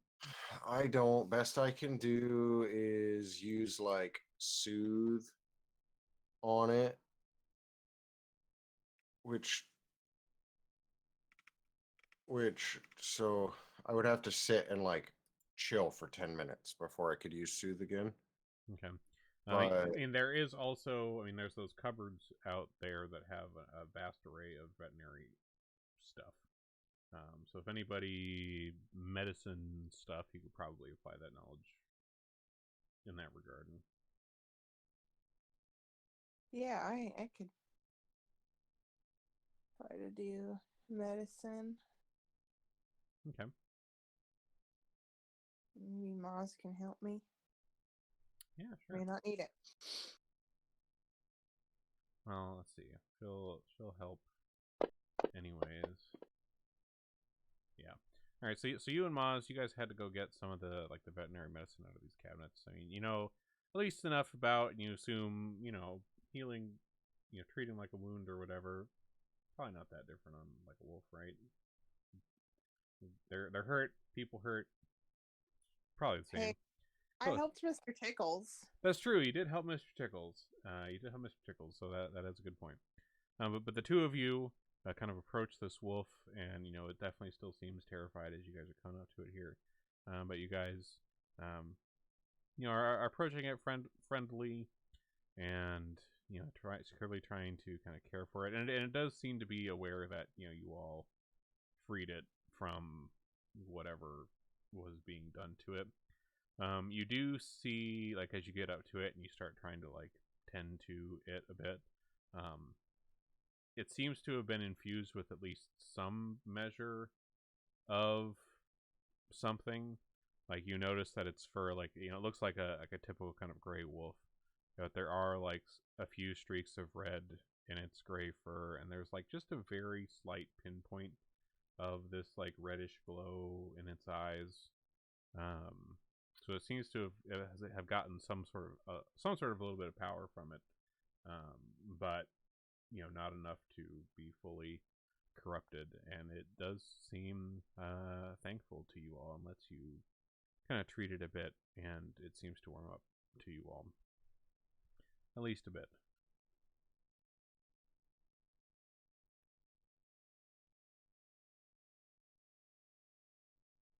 Well, I wouldn't walk through fire for it, but it's all right.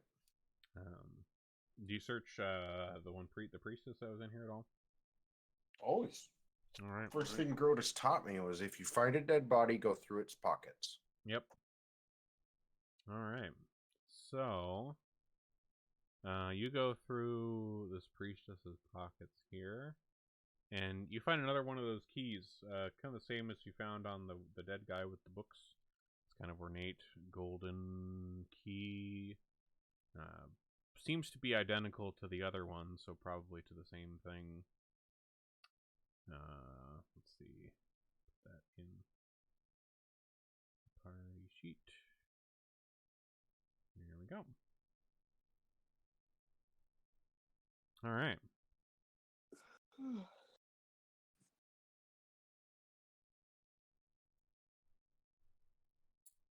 But yeah, otherwise, you're all in here, and this wolf is freed and okay for now. But it seems that you guys have gone around and pretty much cleared out everything in there. I mean, there's still those leopards over there in the other pen, but they're tied up, and you're not really sure what to do with them right now. But well, they're not tied up, but their pen door is tied up. Well, let's go talk to the door again. Okay. Sounds like a plan. Alright, so you guys make your way back. Grab Maz here. To the mosaic room here. Here's Grotus.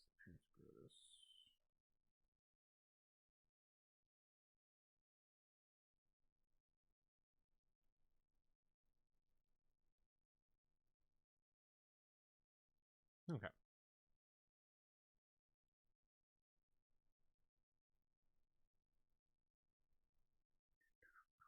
Alright, so back in this room. Oops, let me move buddies down here too.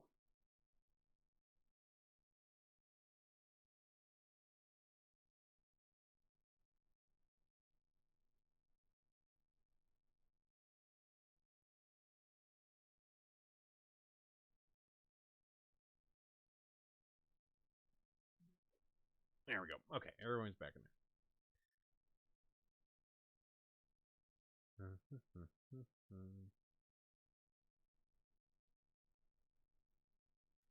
Honker will walk up to the door and say, "Did we do a good job?"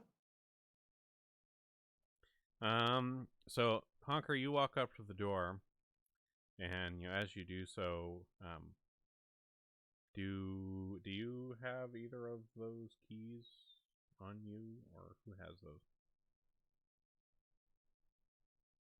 Sure, if it's convenient. All right. Oh, I definitely did not grab them.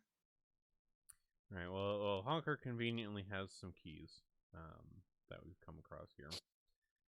So as you come up to the door, the beasts in the door kind of slightly awaken, and they say, chosen of the wind and waves, you may enter.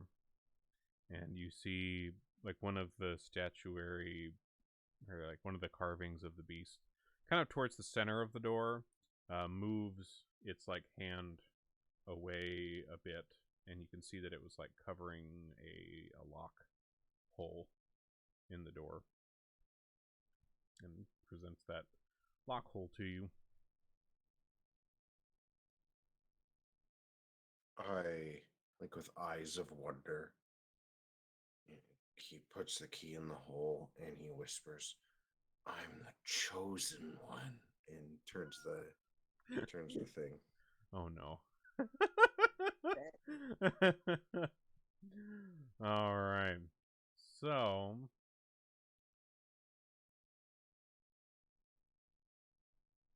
you put the key in this lock here, and as soon as this is in here and you turn it, the door opens of its own accord, and beyond you see a large room in the center of this hermitage, large and resplendent. This appears to be a intricate and ornately decorated shrine to Gazra, the wind and the waves. The floor has another one of these, beautiful mosaics going all the way across it, similar to the one in your room you guys are in right now, which appears to depict some sort of battle between what looks to be Gazra and some other being. You're not really sure which, although I guess if you want to roll religion check, you can see if you know anything about Gazra at all.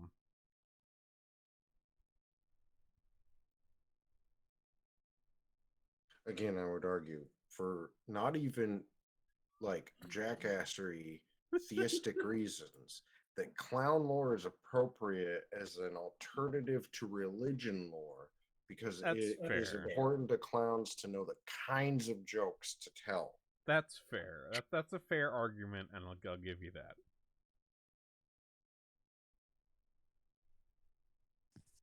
Oh damn! Most of the time when I'm arguing for clown lore, it's even the same bonus, but this time it's a better bonus.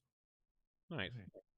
All right. Well, Honker, you at least seem to know a bit about these sorts of things somehow, and so this mosaic on the floor, it depicts Gazra fighting against a being called Rovagug in the defense of all creation. This was some kind of epic cosmic fight between these two deities. And the mosaic on the floor is kind of split by these narrow moats. These moats kind of arc around each other and cross in the middle of the room. One of the moats is filled with churning water, and the other with kind of these like shrieking winds that are somehow contained in the moats. There's a couple bridges in here that cross these moats. First the outer rings and then the inner rings. And the moats appear to be bottomless. Like you look at them and like there doesn't seem to be, like, as far as you can see down into them. They just keep going. The far end of the chamber is a raised dais with an altar in front of two massive statues, one with a bearded storm elemental holding a bolt of lightning, and the other is a stern woman wearing clothing of sea foam and wearing an ornate coral crown.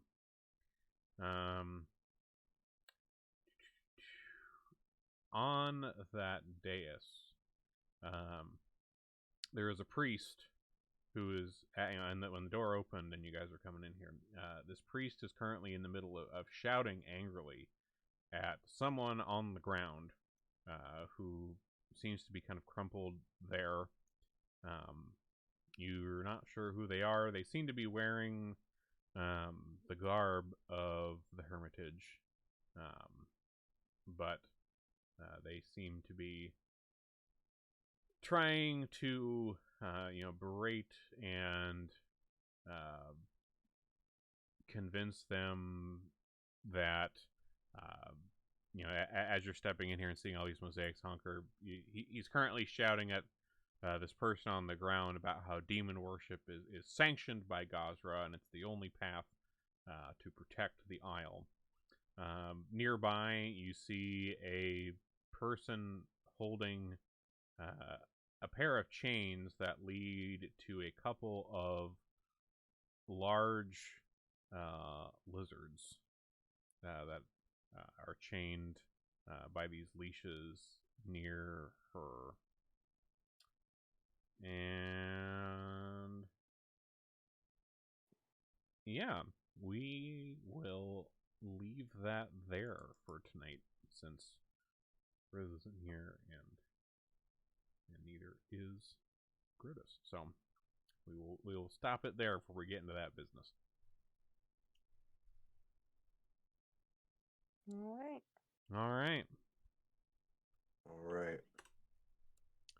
Good stuff. Well, we will see you guys next time in, I guess that will be at the beginning of February, it looks like. Hell yeah. Thanks for running tonight. This was a good session, man. Yeah. Yeah, sure thing. Anytime. Just enough time for me to finish doing my nails. There you go. I had a beautiful purple gray this time, like the storm clouds. All right. Let me see if there's anybody on. I can.